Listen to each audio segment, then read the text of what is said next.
Sub-Saharan Africa is going to deliver the desired results because the capacity is simply not there.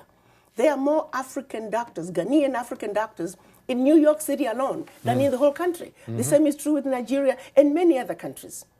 The same is true with education and all other sectors. The capacity that Africa needs to take its rightful place on the world stage is in the diaspora. And this is because of the brain drain. And the brain drain goes back to starting with the ones that came across the Atlantic in shackles, followed by the ones who came across the Atlantic in search of greener pastures.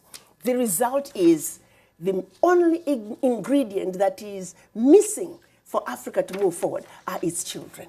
So that is why the African heads of states and the African Union Commission are committed to see to it that we repatriate, we reverse the brain drain.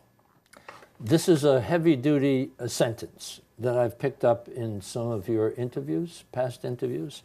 It's not easy being a black person on Earth. It is not. Can you talk about that, please? In my own humble opinion, I like to say the most endangered species on Earth is the black man, followed by the black woman right above them. It doesn't matter. You just have to be. You simply just have to be. I can tell you one experience I had not even long ago. My daughter got married, and it was in Maine. And after the wedding, the wedding party wanted to go to a nightclub.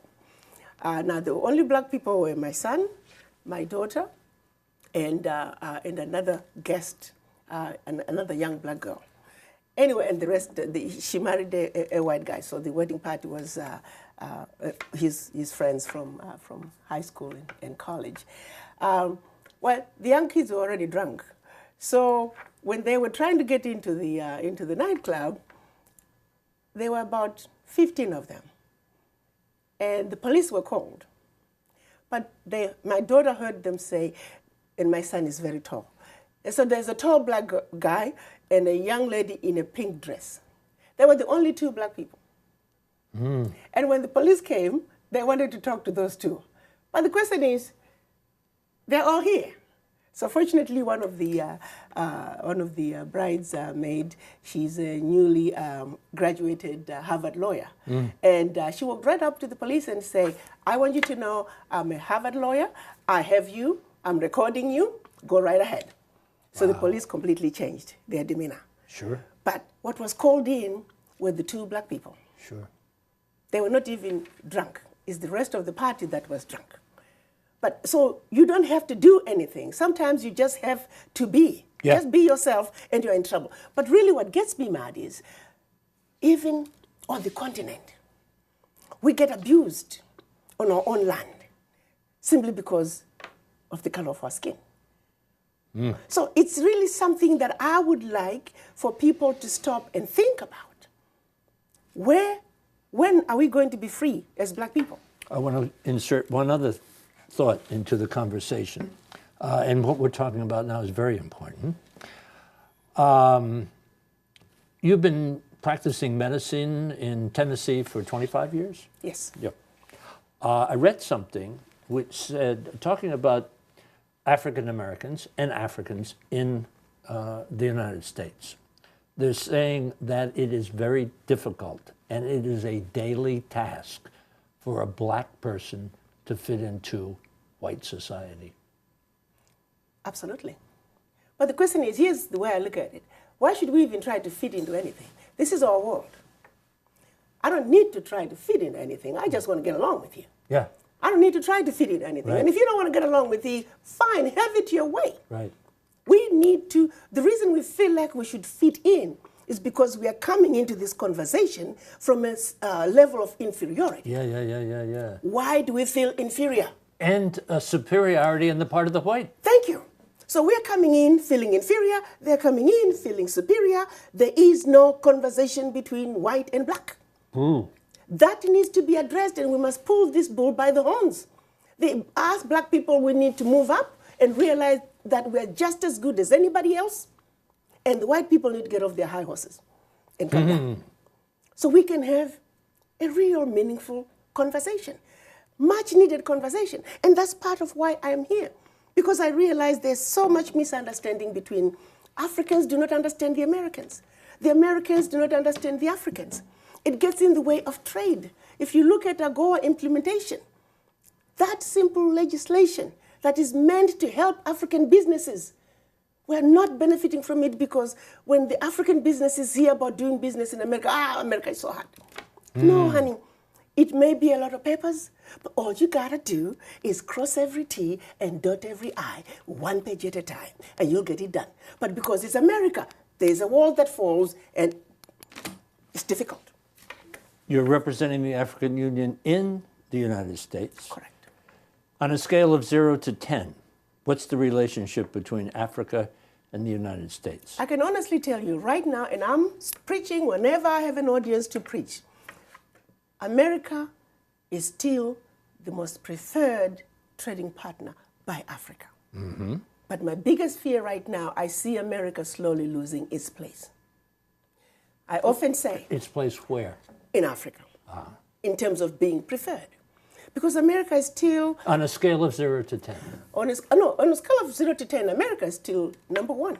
Well, that's the desire, but how would you say the relationship is between the two countries? Number one? It's still good. That's what I'm saying. So caution is to say, America, in order for you to maintain your position, this game is a new game. You need to call for timeout. You need to re-strategize. President Trump is a businessman. Yes. How do you sell a businessman on the importance of Africa? Well, I think President Trump is a businessman who likes to negotiate, and he wants to always end up with the upper hand, and I don't blame him. That's why Americans appointed him. He is there to come out with the best deal for America, period. And he wants to get that deal by any means necessary. We, the Africans, must also stand up and realize that if you're going to negotiate with America, you better be on your P's and Q's. You must have all your antennas up and be ready to fight, because the Americans are not going to come in and let you just beat up on them. But at the same time, let me look at it this way as well. Going back to the Berlin Conference, we are already at a disadvantage. How do you take Togo and put Togo in the same boxing ring with the United States?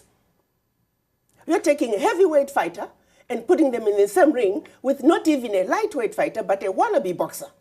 This is the position that African countries are finding themselves in. They are not heavyweights. These are little boys who are constantly being put in the same heavyweight boxing ring with the big boys.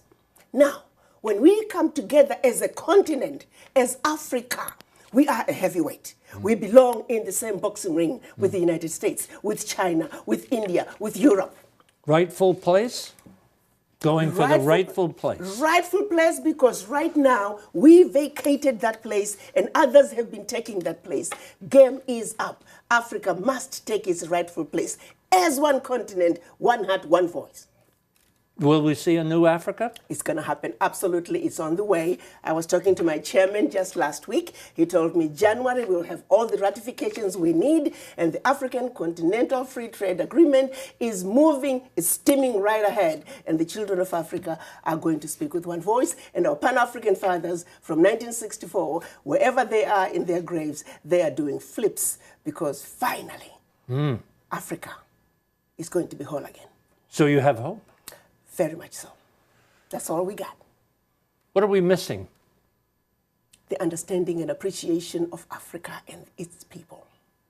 What's the biggest lesson you've learned in your life? The biggest lesson I've learned in my life is that love conquers all. And that if we can just love each other and accept each other as humanity, regardless of the color of your skin, because this really is, the color of your skin is nothing. At the end of the day, we are one. So if we can just learn to love and respect and appreciate each other, this world is an amazing place. So when we look at the news, television, or hear it on radio, or pick up a newspaper, one thought you want us to take. One thought. Africa is an amazing continent. And everything that you have read negative about Africa, it is all false. Take another look at Africa with a clean eye. Take another look at Africa with a clean eye. Absolutely. Lovely. Madam Ambassador, thank you so much for the education. Thank you so much. Thank you for coming. having me. Thank you. Thank you.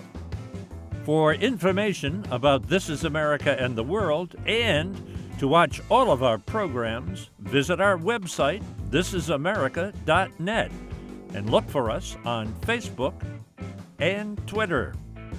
You can listen to all of our ambassador interviews on our podcast, The Ambassador Series. It's available on our website and iTunes. This Is America and the World is brought to you by Whittle School and Studios,